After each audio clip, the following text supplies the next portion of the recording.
সম্পর্কের বিয়েতে মূলত অশান্তির কারণ কি? সম্পর্কের বিয়েতে অশান্তির মূল কারণ হচ্ছে যে প্রথমে ছেলেদেরকে বলি, যেমন মনে করুন আপনার জন্য আপনার পিতামাতা একটি মেয়ে দেখবে।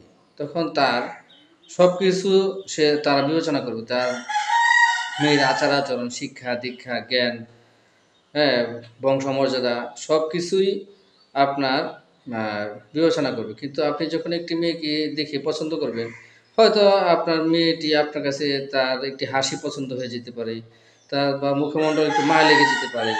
এতটুকুই আপনি বিচার করবেন। এতটুকুই আপনি দেখবেন। কিন্তু যখন আপনার পিতামাতা আপনার জন্য একটি কন্যা দেখবে, তখন ১০০ বা ১০০০ টি মেয়ে দেখে, আচার-আচরণ দেখে আপনাদের সাথে ম্যাচিং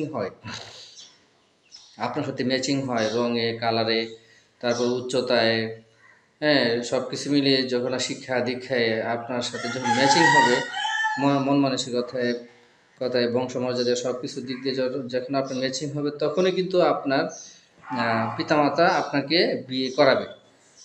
আর আর আপনি হয়তো একটি মেয়ে দেখলেন রাস্তাঘাটে যাচ্ছে বা কলেজে যাচ্ছে, হঠাৎ করে একটি মেয়ে আপনার দিকে হাসি দিয়ে তাকালো বা একটু মানে কথা বললো, হয়তো আপনার কাছে যেকোনো একটা সাধারণ ২ মিনিটের একটু দেখাই হয়তো আপনার কাছে মায়া লেগে যেতে পারে বা ভালো লেগে যেতে পারে, হয়তো সম্পর্ক করে ফেললেন।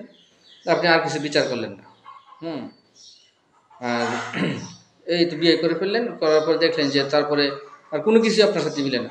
শিক্ষা-দীক্ষা মিলে না, আপনার আ চিন্তা চেতনা মিলে না, তারপরে আপনার সাংস্কৃতিক দিক দিয়ে মিলে না, বা নানান দিক দিয়ে তার মানে মিলবে না। পারিবারিক সংস্কৃতির দিক দিয়ে মিলবে না। নানান সমস্যার সৃষ্টি হবে। আর কারণ এগুলো তো আপনি দেখেননি, কিন্তু আপনার পরিবার তো এগুলো দেখবে। সে আবার মেয়েদেরকে বলব, সেম একই ঘটনা। হয়তো আপনার কাছে আপনি একটি ছেলেকে কোনো কিছু দেখলেন না, হ্যাঁ? যে না দেখে বিয়ে করে ফেললেন। এই ছেলেকে ভালো লাগলো, তার একটু হাসি ভালো লাগলো, তার চেহারা ভালো লেগে গেল। আপনি তাকে বিয়ে মানে সম্পর্ক করলেন, সম্পর্ক করে বিয়ে করলেন। বিয়ে করার পরে দেখলেন যে তার আচার-আচরণ, তার মানে চরিত্র মানে খুবই বাজে মানে অবস্থা। বিয়ে করার পরে যখন দেখলেন, তখন আর আপনার আর কিছু আর করা থাকবে না। কিন্তু আ হয়তো সম্পর্কের সময় আপনার সাথে সে মিথ্যা কথা বলেছে। সে করে এক কাজ, পরবর্তীতে দেখলেন যে গিয়ে করে তারপরে আরেক কাজ। এখন আপনি যখন সম্পর্কর বিয়েতে যাবেন, যাওয়ার পরে আপনি এই সমস্যাগুলির মধ্যে পড়বেন। আর যখন আপনার পিতামাতা আপনার জন্য ছেলে দেখবে, ছেলে দেখলে আপনার ছেলের সব দিক দেখে শুনে বুঝে তারপরে আপনার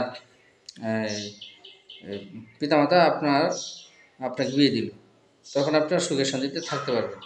হয়তো এটা বিরাট ভুল। মানে ১০০ র মধ্যে 99% বা 95% এর থেকে 99% ই মানে সমস্যার সম্মুখীন হয়। হয়তো বাচ্চা-কাচ্চা হয়ে যায়। তারপরে আপনার সংসার মানে বাধ্য হয়ে সংসার করতে হয়। মেন্টালিটি মিলে না, মানসিকতা মিলে না। তারপরেও কি করবেন, কষ্ট হয়ে ছেলে-মেয়ের দিকে মুখ তাকিয়ে মানে হাসি-খুশি বাদ দিয়ে, জীবনের সুখ আনন্দ বাদ দিয়ে সংসার করতে হয়।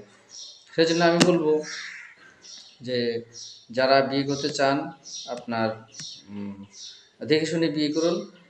ছেলে বা মেয়ে যেই হোক না কেন, সম্পর্কের বিয়ে হচ্ছে নিজেরা যখন মানে গার্জিয়ানরা যখন দেখে শুনে বিয়ে করাবে আপনাকে, তারপরে ১০টা দেখে সবকিছু দেখে বুঝে শুনে বিয়ে করাবে।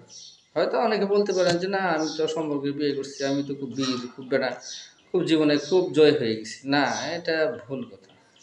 পরবর্তীতে সারা জীবন পস্তাতে হবে। ধুকে জীবনটা আপনাদের শেষ হয়ে যাবে।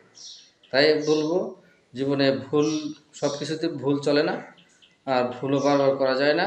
এখানে একবার যারা পতিত হয়ে যায় তারা আর সহজে উঠতে পারে না। তাই আমি বলবো, বিয়ে শাদীর পূর্বে একটা কেন মানে একবার কেন ১০ বার, ১০ বার কেন ২০ বার বা ১০০ বার ভেবে নিন। প্রয়োজনে ভালো পাত্র দেখে বিয়ে করুন বা ভালো পাত্রী দেখে বিয়ে দিন। ঠিক আছে, ভালো থাকবেন।